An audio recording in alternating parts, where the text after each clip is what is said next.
Lucas 15, 1-3 at 11-32. Ang mabuting balita ng Panginoon ayon kay San Lucas, noong panahong iyon, ang mga publikano at ang mga makasalanan ay nagsisilapit upang makinig kay Jesus. Nagbulong-bulungan ang mga Pariseo at ang mga eskriba. Ang sabi nila, ang taong ito'y nakikisalamuha sa mga makasalanan at nakikisalo sa kanila. Kaya't sinabi sa kanila ni Jesus ang talinghagang ito. Isang tao ang may 2 anak na lalaki. Ang wika ng bunso, Ama, ibigay na po ninyo sa akin ang mamanahin ko. At binahagi sa kanila ng ama ang kanyang ari-arian.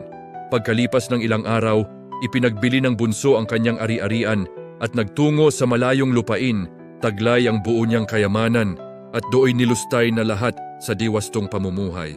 Nang malustay na niya ang kanyang kayamanan, nagkaroon ng matinding taggutom sa lupaing yaon at nagdalita siya. Kaya't namasukan siya sa isang mamamayan ng lupaing yaon. Siya'y pinapunta nito sa bukid upang mag-alaga ng baboy. Ibig sana niyang punan ang kanyang pagkain kahit ng mga bungang kahoy na ipinakakain sa mga baboy, ngunit walang magbigay sa kanya. Daman nang mapag-isip-isip niya ang kanyang ginawa, nasabi niya sa sarili, ang mga alila ng aking ama ay may sapat na pagkain at lumalabis pa, samantalang ako'y namamatay ng gutom dito. Babalik ako sa kanya at sasabihin ko, Ama, nagkasala po ako sa Diyos at sa inyo.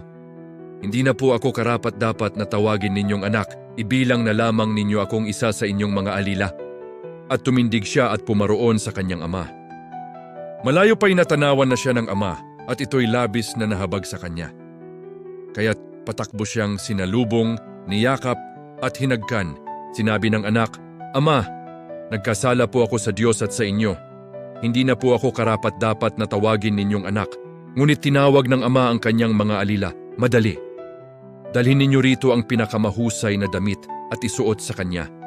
Suutan siya ng singsing at panyapak. Kunin ng pinatabang guya at patayain. Kumain tayo at magsaya. Sapagkat namatay na ang anak kong ito. Ngunit muling nabuhay, nawala, ngunit nasumpungan. At sila'y nagsaya.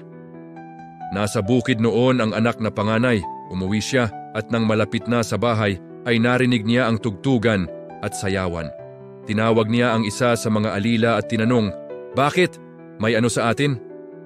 Dumating po ang inyong kapatid, tugon ng alila. Ipinapatay ng inyong ama ang pinatabang guya sapagkat nagbalik siyang buhay at walang sakit. Nagalit ang panganay at ayaw itong pumasok sa bahay. Kaya't lumabas ang kanyang ama at inamu-amo siya. Ngunit sinabi nito, Pinaglingkuran ko po kayo sa loob ng maraming taon at kailanmay hindi ko kayo sinuway. Ngunit ni minsay, hindi ninyo ako binigyan ng kahit isang bisirong kambing para magkatuwaan kami ng aking mga kaibigan.